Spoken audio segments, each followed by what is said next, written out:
Hey guys, welcome back to the Bookkeeper Business Secrets Podcast. So, the aim for this podcast is to make sure you have actionable steps to grow an accounting or bookkeeping business. And it's meant to be consumed while you're either cleaning, maybe you're driving back and forth from work, or maybe you're just lounging after a long day, just of life. So, the goal is to give you some actionable steps that you can actually use to start getting your mind in the right spot for growing your business. Because a lot of the time what happens is most people want to start a business, they just either don't know where to start, or if they already have started, they don't really know what are the tangible steps you need to take in order to go and grow your business.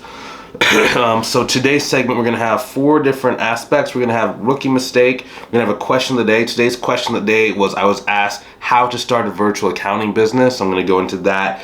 After that, the business lesson is going to be less is more. And then we have a wild card segment that we're going to talk about as well. So looking forward to jumping into this. Also, a word from our sponsor. Now, our sponsor is me. Okay, I'm sponsoring this episode today, and basically, what we do inside of our mentorship programs help accountants and bookkeepers and people in general start and grow a bookkeeping business. We take you from 0 all the way to your 6-figure goal. Which, if your goal is not quite 6 figures, we still help you along the way. It's just really about presenting and creating the foundation for your business that allows you to have choice in where you go, how you build it, and what that business actually looks like when you do reach your goals. Okay, jumping into this thing. So today's rookie mistake, inside of the Business Bookkeeping Podcast. So, number 1 mistake is thinking you are not a rookie. Okay, so in taking a step back, I'm not trying to insult anyone.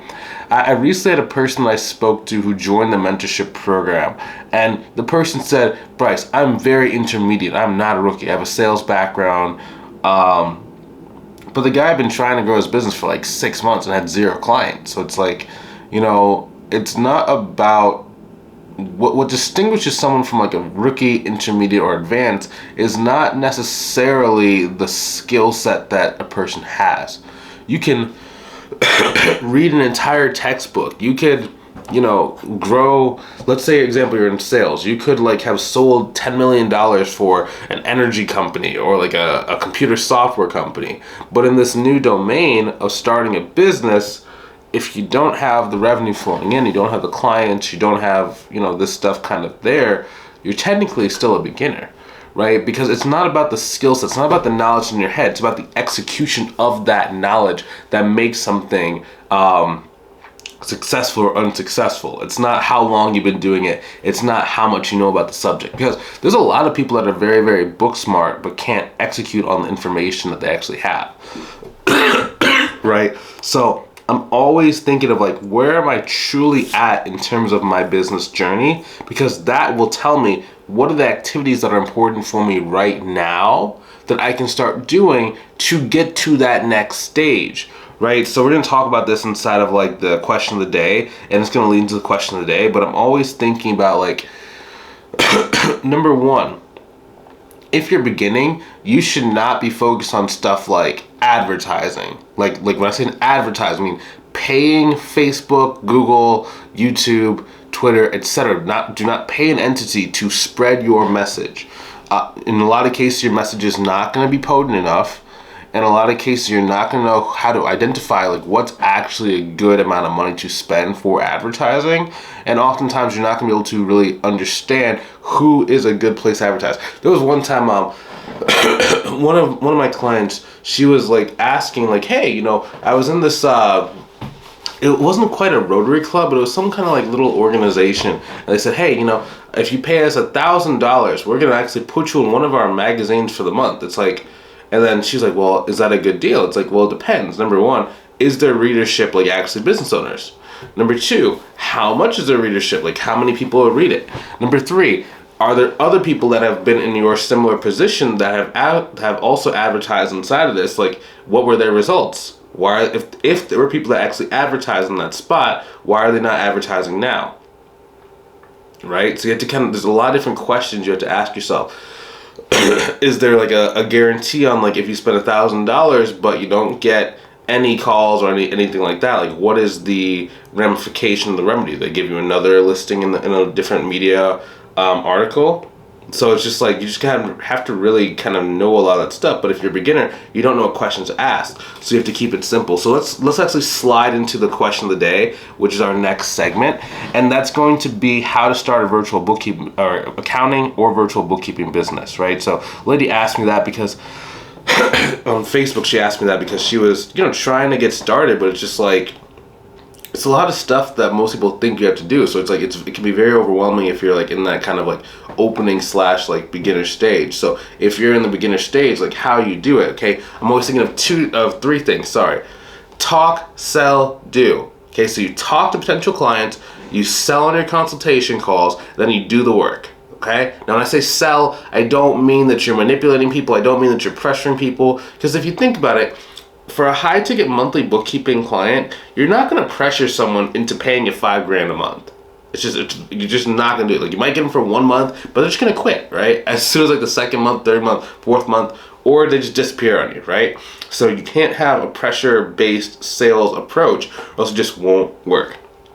Also, you're not really going to be able to pressure someone that does like $10 million a year in sales. Like they're generally master salespeople, so they understand a lot of the tactics that you're going to try and use, so you can't really use them on them. It's like you can't do a Jedi mind trick on someone that already knows all the Jedi mind tricks, For those who don't know, a Jedi mind trick is like Star Wars, where you basically use the Force, which is like the ability to control the universe, to basically influence someone that has less experience than you do.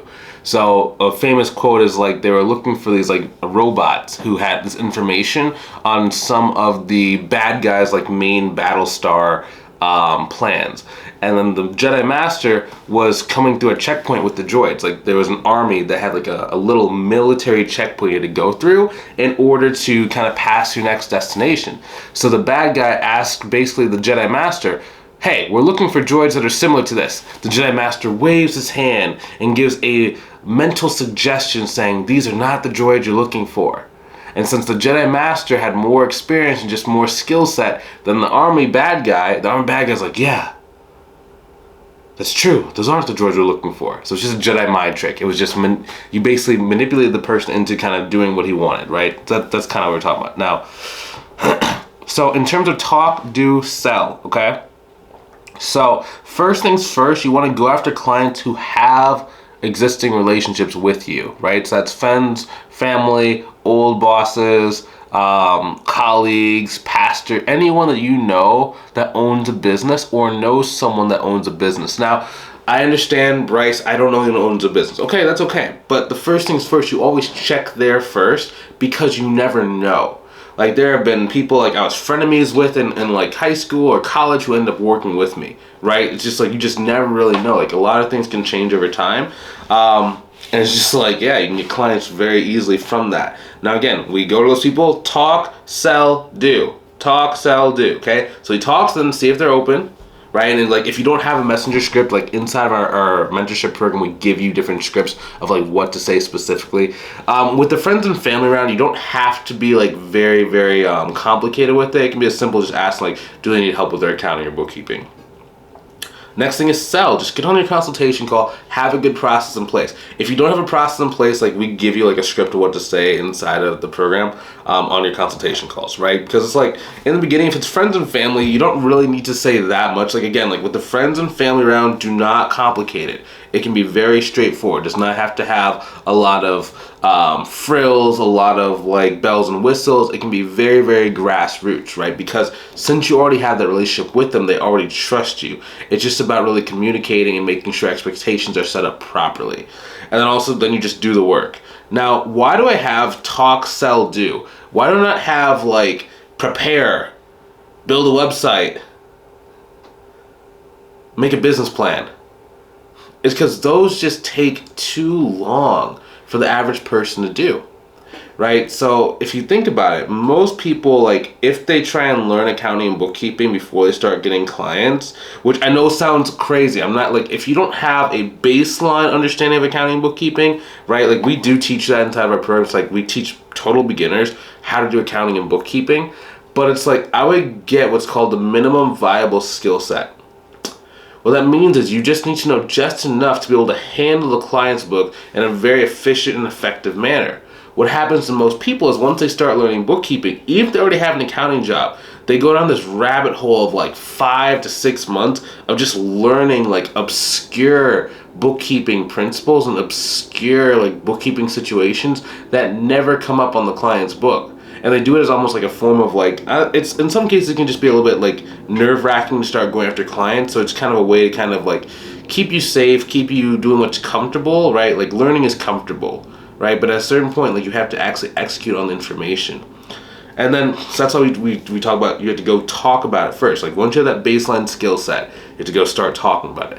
Now, if you notice, when I say talking to people about your business, I did not say build a website and send people to your website. Most times what happens is most people are going to build a website and think like the old kind of adage, if you build it, they will come. Okay, kind of. If you are the only website like in the planet, right? So that phrase used to be like when there was no buildings, right? If you're the largest building, the Empire State Building, if you build that, okay, people will come because word spreads fast. You're the biggest and you stand out. But if you don't have a way to kind of build an Empire State Building, and you're just inside of a city and they're all the exact same, no one's really going to come to your specific building unless you have something like very, very unique. But the problem with the website is that you can't really see who's unique just by looking at the Google like directory listing. And in most cases, when you build a website, you don't start at page 1, like the top search result. You start at page 950. And you have to do a bunch of stuff to work your way up, and it generally takes about 6 to 7 months before you even get on the first page, let alone the first result for that search term, right? So you're gonna do a lot of work, and then maybe you might get like 1 or 2 clients over the course of like 3 years that come to you from the website. Now, in some cases, you might get more. I'm not saying you can't. I'm just playing. In my opinion, all we do in business is we play what has the highest likelihood to work for me with the least amount of effort. It's actually going to slide into our business lesson later, which is like less is more.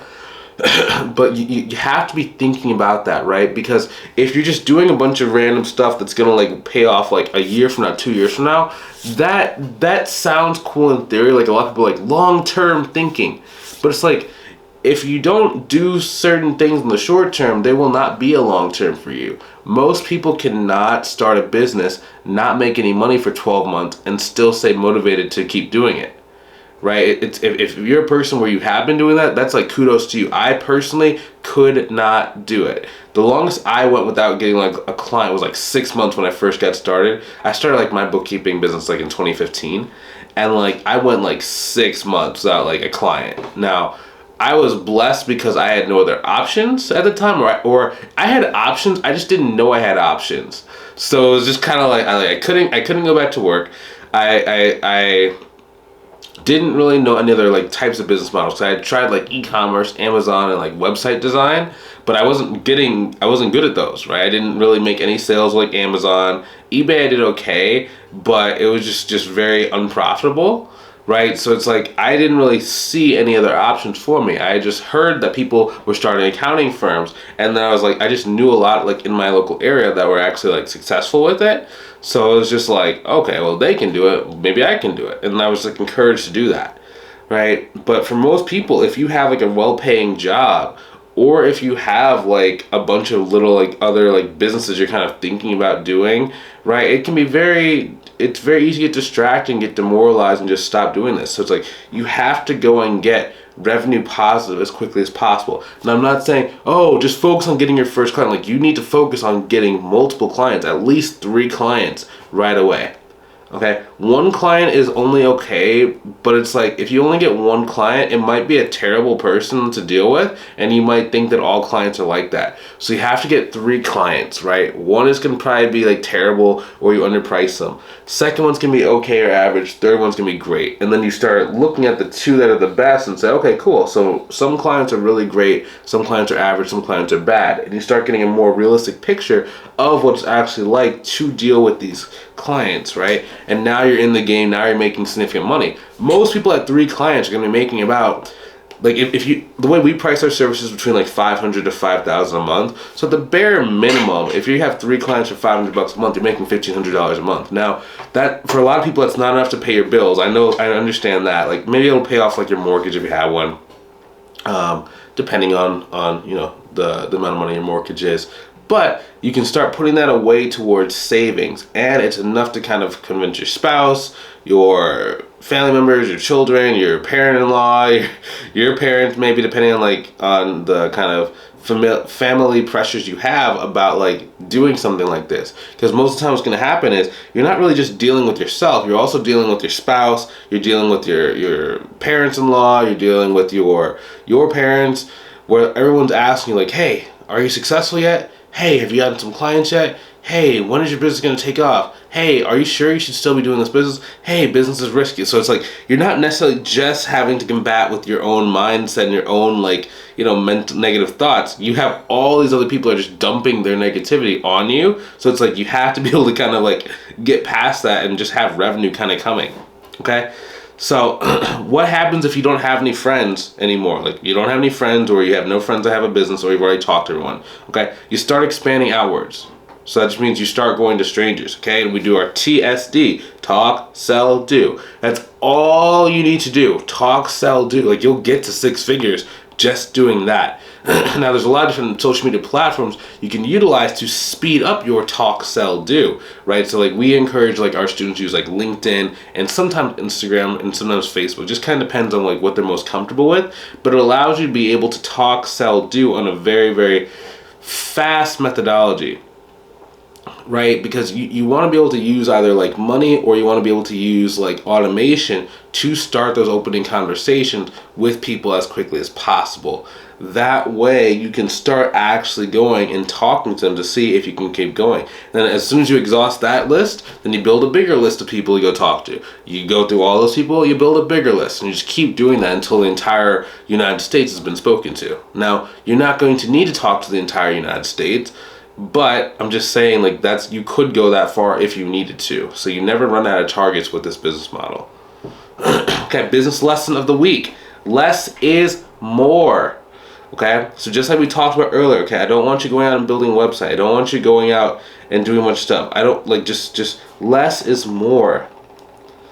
Just get in the game. Okay, and then even once you're inside the game, less is still more when it comes to every aspect in business.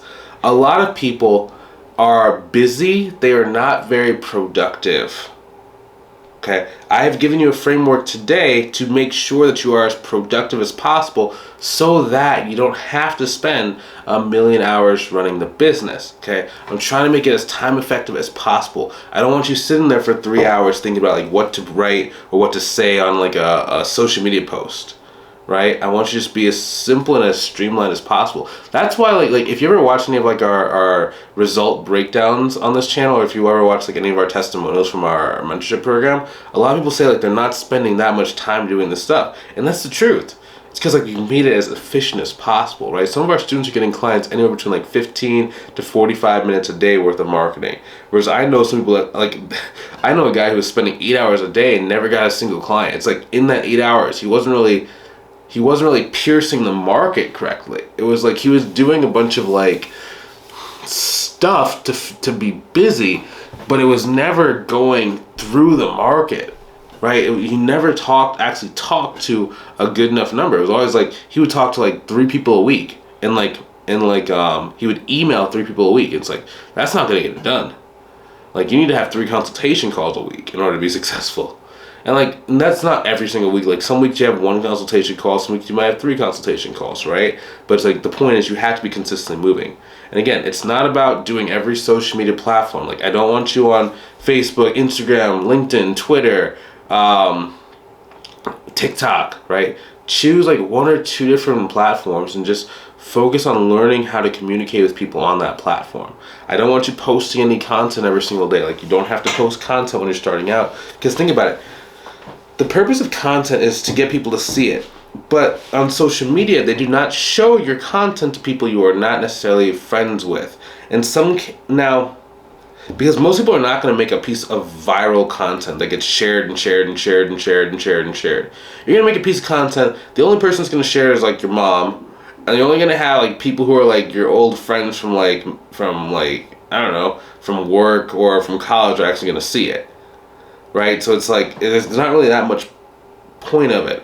But once you maybe spend like 6 months to a year of talking to business owners, you can make content to get any of the stragglers who are thinking about working with you or have changed their mind since you last spoke to them to see you exist. And then they reach out to you and say, hey, I saw your post. I remember talking to you 6 months ago. Things have changed. I need some help now. Can you move forward, right? But until you have that critical mass of people, there's no point in making content. Like, there's just no point. I was making 6 figures a year before I ever made a single post. And that's 6 figures from both my accounting firm and from my mentorship program. I didn't even make content for my mentorship program for like until I was making at least 6 figures a year with that. You know what I mean? So it's like all the stuff that you think you need is not really stuff you actually need. It's just the stuff that most people tell you do because they don't understand busy versus productive. And they think that doing more is going to get them more money, when actually less work that's more concentrated, focused, and effective will give you more. Okay? So hopefully you learned something new inside the business. Bookkeeping Business Secrets Podcast. That's a long name. We might have to tweak that name, but hopefully you learned something new. Once again, I'm your host, Bryce. Always in your corner, always rooting for you, always looking forward to your success, okay? Check out the description for some helpful links to kind of help you move forward inside your business. I'll talk to you soon. Have a good rest of your day.